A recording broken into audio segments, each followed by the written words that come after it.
వఅలైకుం అస్సలాం వరహ్మతుల్లాహి వబరకాతుహ్.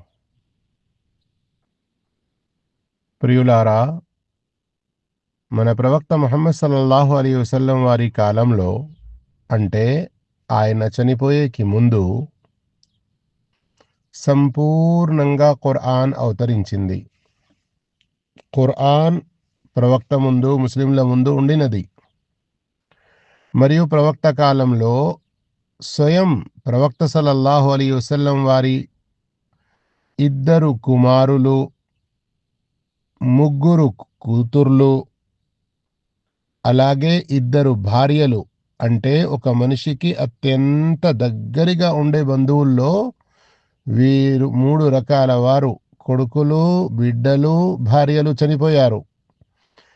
వీరే కాకుండా ఇంకా ఎంతో మంది చనిపోయారు. కానీ ఖురాన్ చదివి ఏదైనా ఖురాన్ ఖానీ అని చేయడం, లేదా భోజనాలు వంట చేసి వాటిపై అల్ ఫాతిహా అని లేదా సూరే ఫాతిహా అని చదవడం, ఇలాంటి ఏ ఒక్క రుజువు, ఏ ఒక్క సహీ హదీసులో లేదు. చాలా మంచిగా అర్థం చేసుకోండి. కొందరు ఏమంటారు, అరే ఏంటి మీరు ఒక్క హదీస్ లేదని అంటున్నారు? ప్రవక్త సల్లల్లాహు అలైహి వసల్లం జంగే తబూక్ యుద్ధం నుండి తిరిగి వస్తున్నప్పుడు సహాబాల వద్ద ఉన్నటువంటి కొంచెం భోజనం మరియు జంగే ఖందక్ సమయంలో కూడా ఒక సహాబీ ప్రవక్తకు దావత్ ఇస్తే ప్రవక్త వచ్చి అక్కడ అన్నంలో ఏదో చదివారు, తర్వాత ఎంతో మంది సహాబాలను పిలిచారు. ప్రియులారా, ఆ హదీసులు మీరు ఒకవేళ శ్రద్ధగా చదివారంటే స్పష్టంగా మీకే తెలుస్తుంది. ఆ సందర్భంలో మనం ఎలాగైతే మన వాడుక భాషల్లో అంటాము, తిండికి గతి లేదు. స్వయం జంగే ఖందక్ సందర్భంలో స్వయంగా ప్రవక్త సల్లల్లాహు అలైహి వసల్లం ఆకలితో అలమటిస్తున్నారు. తిండికి లేక రెండు రెండు రాళ్ళు కడుపుపై కట్టుకున్నారు, నడుము ఆగాలి అని. ఖందక యుద్ధం చాలా భయంకర యుద్ధం. సూరా అహ్జాబ్లో దాని ప్రస్తావన చూడండి. ఎందరో సహాబాలకు కూడా ఎన్నో పూటల తిండికి కరువు అయింది. ఆ సమయాన ఒక సహాబీ వచ్చి ప్రవక్త సల్లల్లాహు అలైహి వసల్లంకు దావత్ ఇస్తారు తినడానికి. ఒక అక్కడ టోటల్ ఇద్దరు లేదా ముగ్గురు తిని అంత భోజనం ఉన్నది అంతే. ఆ సమయంలో ప్రవక్త సల్లల్లాహు అలైహి వసల్లం అల్లాహ్తో దువా చేస్తారు అందులో బరకత్ కలగాలని.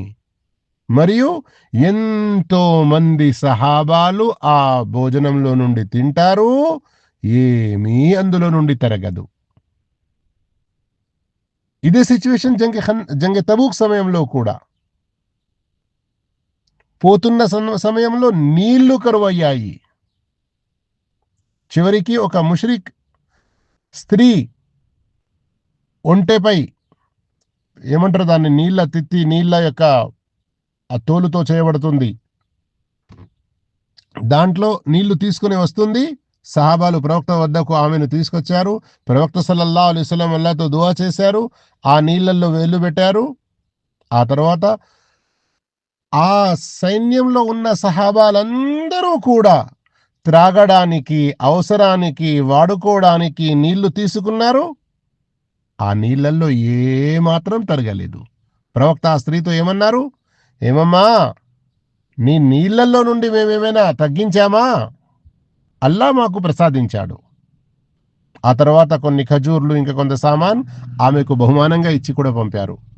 తిరుగు ప్రయాణంలో కూడా తిండికి చాలా కష్టంగా అయినప్పుడు ఇలా బరకత్ కొరకు దువా చేశారు ప్రవక్త సల్లల్లాహు అలైహి వసల్లం. ఇన్షాల్లా విషయం అంతా కూడా మీకు స్పష్టమైంది అని ఆశిస్తున్నాను.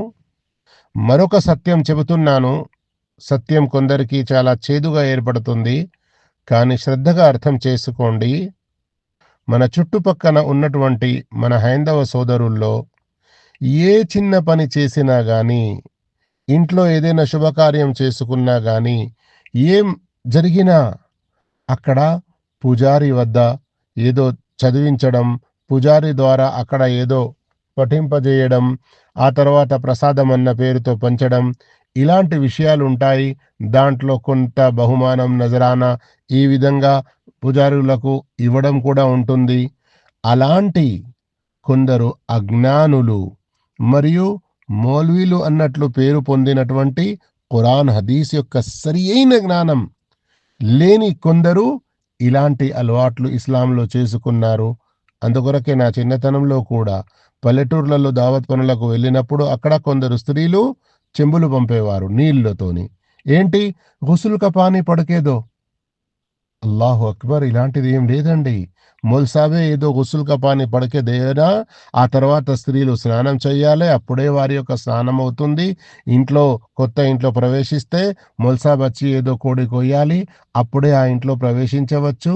ఇలాంటివన్నీ కూడా తప్పు విషయాలు. ఈ ఫాతిహా ఖానీలు ఇవన్నీ కూడా ఈసల సవాబ్ పేరు మీద చేసుకుంటారు. వీటికి ఏ ఒక్క సహీ ఆధారం లేదు. అందుకొరకు ఇలాంటి బిదతులకు చాలా దూరంగా ఉండండి.